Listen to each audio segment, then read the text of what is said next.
Hi everyone, welcome to another episode of Woman Empowerment Series today with me, Farisha, and I am so honored and delighted to have a very special guest with me. It's none other than Shalin Zulkifli. Assalamualaikum. Hi Shalin. Waalaikumsalam. Hi Farisha. How are you? How are you? I'm good. I'm good. Thank you. I'm good, Alhamdulillah. Alhamdulillah. And I must say that I am so honored to have you in my podcast, Women Empowerment Series, because you're one of my inspirational role model in Malaysian sports. Oh, Masya Allah. Thank you. Thank you for the compliment.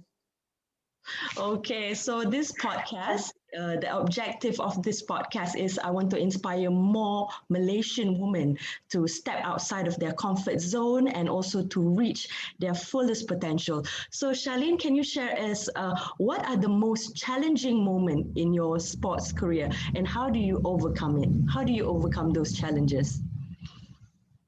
Well, I mean, being in the sports industry, especially like representing the country for the last 28 years, I've had, I've been very fortunate to have been able to experience a lot of things, a lot of ups and downs as well. I think I've gone through quite a few challenges throughout my 28 years in being a national athlete. I've gone through great wins, great losses. Great wins, for example, I started winning quite early at an early age. When I was 14, I was already national champion. And I think when you say challenges, probably a lot of people think like winning is not really one of the challenges. But mind you, winning also comes with challenges. Like after winning and all those things, you must always keep your head down and be humble and keep working at it, because that's one of the challenges that's kind of like a silent killer or silent challenge kind of thing. Because if you lose track of your goal and your purpose, it can deter you from reaching your goals. Yeah. So yeah, winning at an early age was quite a challenge as well for me, because most of my teammates and my competitors were a lot older than me. So among the challenges would be, I had to miss a lot of school when I was younger, because I was in both teams. I was in the senior team and also the junior team. So I would go to twice the amount of competitions that some of my other friends were competing in. So yeah, so I missed a lot of school, and but fortunately I was able to regain some of the lessons that I missed, and I've had quite a lot of injuries as well this last 5 years. So that's one of the other challenges that I've had to face. I've had surgery on my right foot and ankle because I had osteoarthritis. So I had one bone that was like jutting out between my third, fourth, and fifth metatarsal. And apparently, when they went to fix that during the surgery, they found out that my ankle was bad as well. So they had to like scrape off part of the bone and things like that. So that's part of it. And then coming back during rehab after the surgery was also a challenge, because for me, I think when you're winning, like I said earlier, when you win, there's different set of challenges that you have to face. But throughout my 28-year experience in sports, I find that going through rehab is one of the really major challenge that I've had to um, go through mentally, because it's kind of hard to a lot of the things that you do before having the surgery seem so simple that you take for granted. And once after you've done that surgery, like for me when I did my surgery, because it was a foot surgery and a bone surgery, so I had to be bedridden for 3 months. So I couldn't put any weight on my foot. to let the bone heal.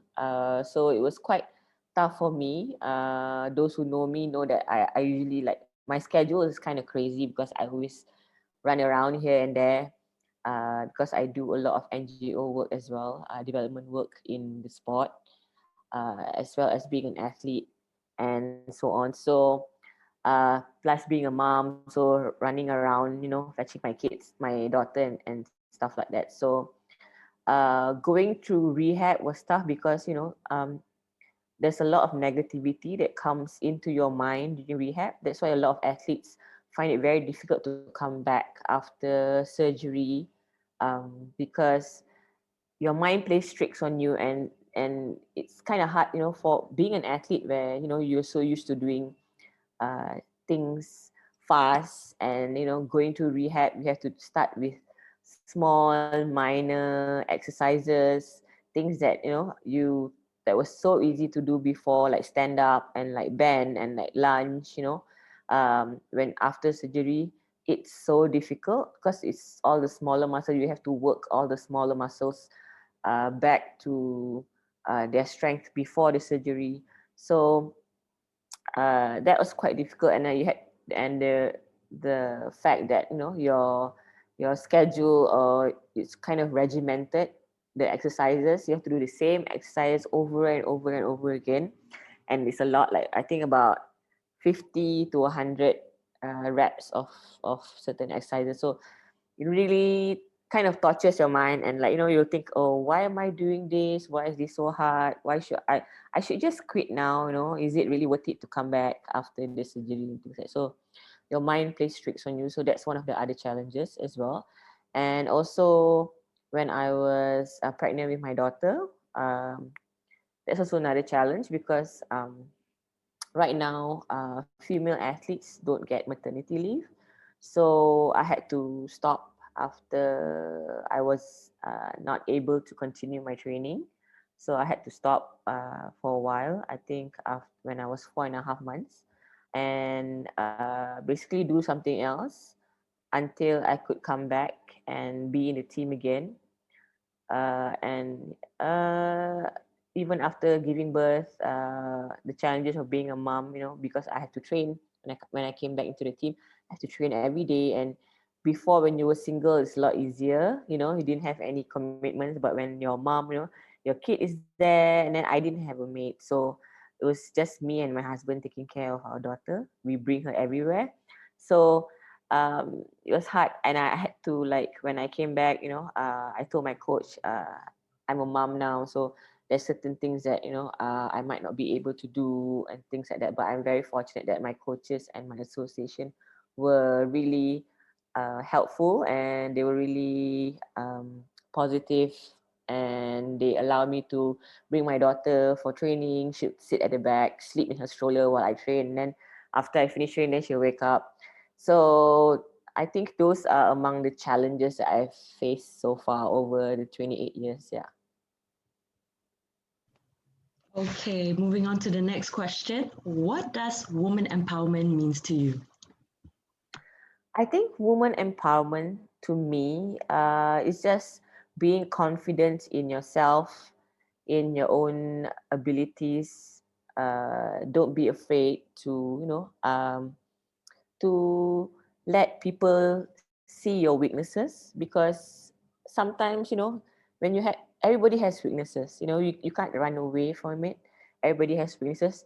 It's better for you to just own your weakness and just try to improve on it than be in denial and just try and set it aside, because it's not really healthy mentally, because somehow or rather it'll still creep up to you sooner or later. So just like kind of face your fears.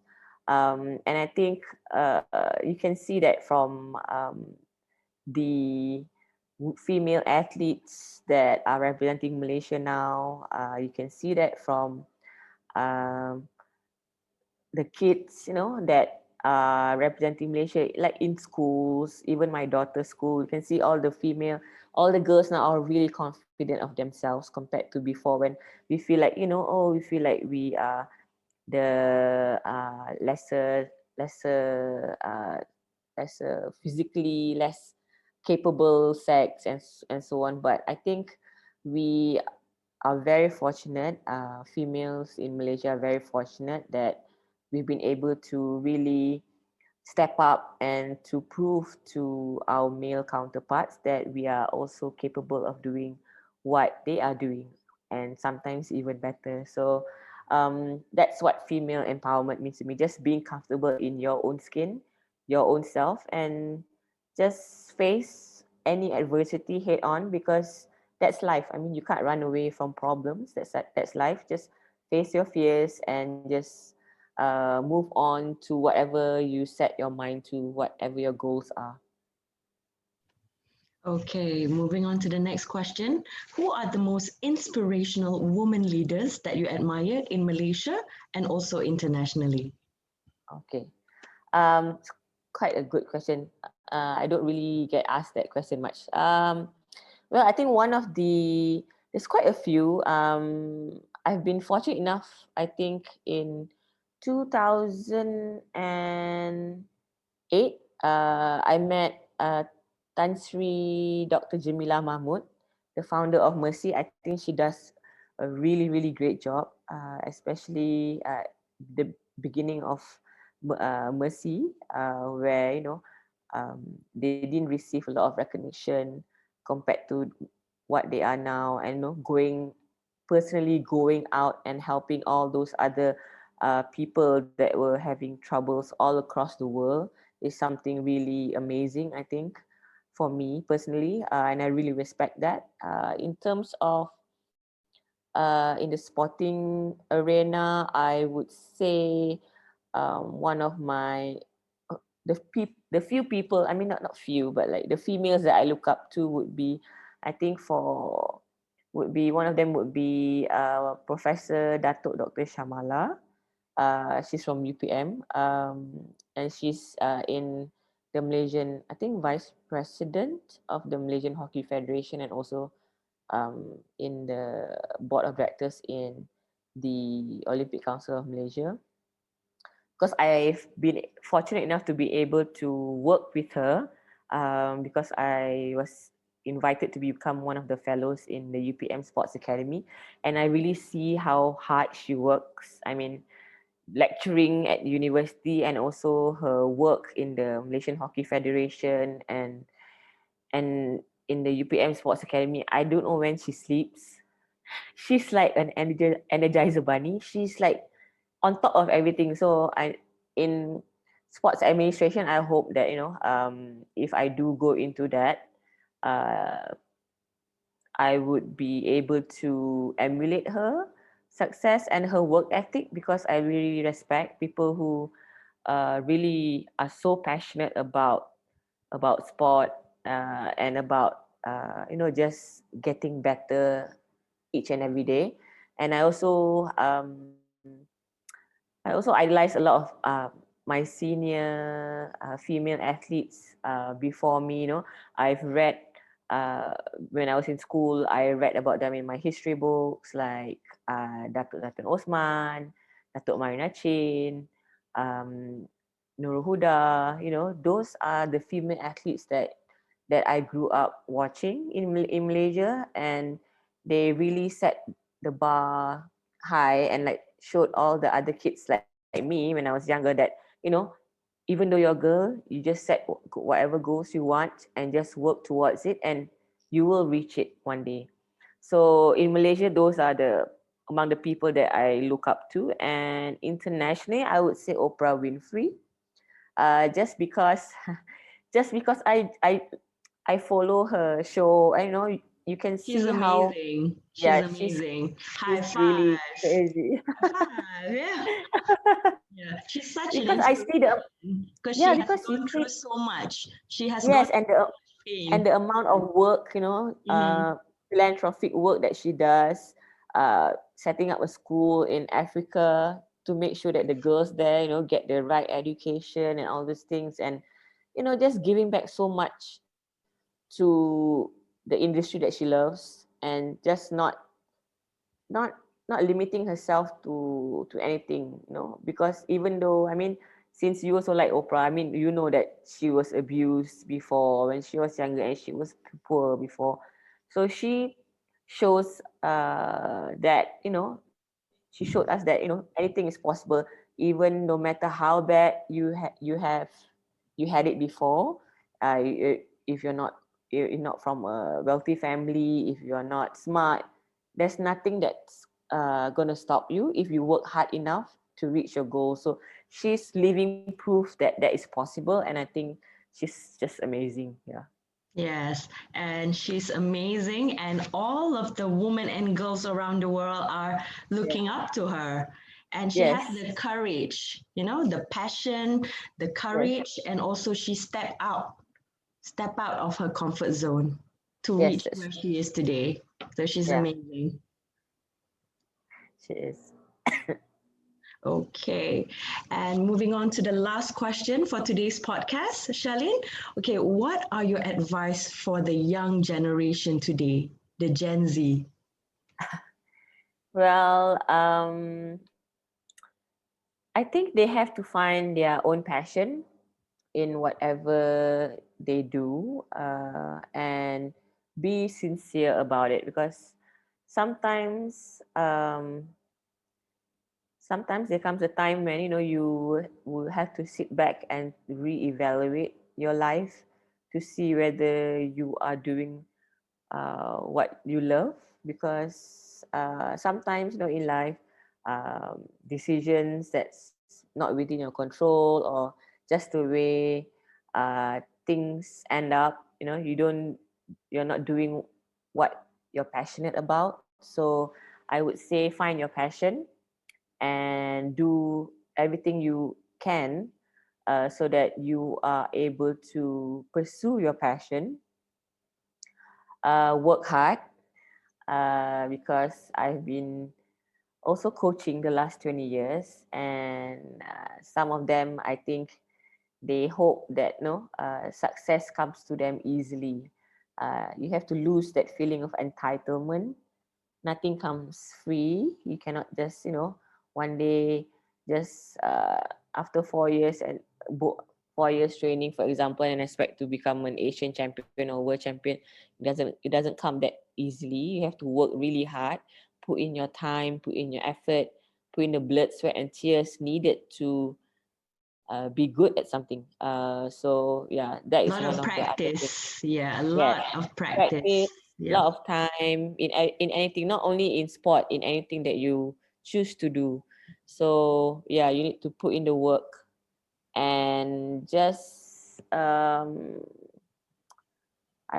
would say,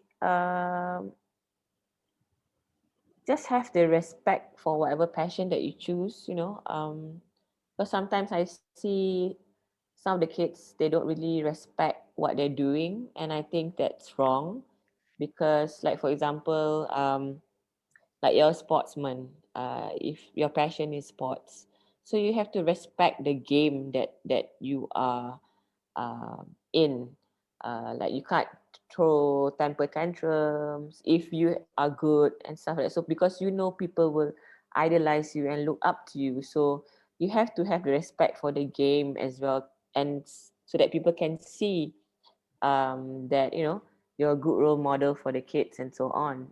Because you have to remember, for example, if you're an athlete, when you go and compete overseas, or whenever you wear the national jersey, when you compete, you are also representing not only Malaysia, but like everyone in Malaysia. You are like an ambassador of the country, of our country. So Yes. when people look at you, people think of Malaysia, not only just one person, but the whole country. So it's a big responsibility, but I think you're able to translate that into any other field as well. Like, if you're a singer, you're good and you get to go for a major international competition, you're also representing Malaysia. So so you have to carry uh, that pride and that respect for the industry that you're in, and also the country and our country, when you represent our country. Yeah. Okay, so before we go, what is the most memorable experience in sport that you can share with us? The most memorable that I've you got so many. remember for the rest of your life, like very, very memorable moment. I've got so many. I think non-bowling wise, I would say, of course, being a mom to my daughter. That's number one. Reading the oath at the Commonwealth Games in Malaysia, because no other bowling athlete has done that ever. Mm-hmm. Um, and I would say when I won the World 10-pin Masters in 2001, when I Mm-hmm. beat another male athlete who's also a good friend of mine, Tori Torgerson, because that's the first time I think a female actually won that competition, and it was like open for professionals and the best amateurs in the world, the best bowlers in the world. So that was the first time I think a female and after I won, there were a few other female winners after me. So I think those are among the few memorable times during my career. Okay. So, what are you been working on currently? What is your latest project? Well, after retiring from the national team, I'm still bowling. Unfortunately, I haven't been training because the bowling centers have been closed during the MCO. So I've just been like working on other stuff on my game, and I also plan to hopefully, inshallah, pursue my masters this year or next year, hopefully, in sports psychology, because that's one of my other passions as well, besides being an athlete. And so I've been doing that and doing a lot of webinars on sports psychology since I was a fellow in the UPM Sports Academy. And because I'm also involved in other NGOs as well in OCM. I'm the chairperson for the Athletes Commission, and also in our World Bowling, I'm also vice chair for the athletes community there as well. So quite busy, even though I'm not bowling. Yeah, I'm quite busy because normally I have 4 or 5 jobs. Um, even before I quit, even before I retired from the team. So it's just one less job, but it's okay. It's still busy, and but I still enjoy what I do, and that's the most important part. Yes, the most important thing is you have the passion in what you do. Yeah, And it's good to yeah, be productive and busy. yes, Yeah. yes. I agree. Yeah. Okay. So we have come to the end of Women Empowerment Series video podcast. Thank you so much, Shalin, for sharing your wisdom, from sharing your experience and also your story, your journey with us. And I hope for those of you out there who are watching this video, I hope you are motivated and also inspired by the sharing from Shalin Zulkifli. Till then, Thank stay you, safe, Farisha. take care, bye. Bye. Thanks, Farisha.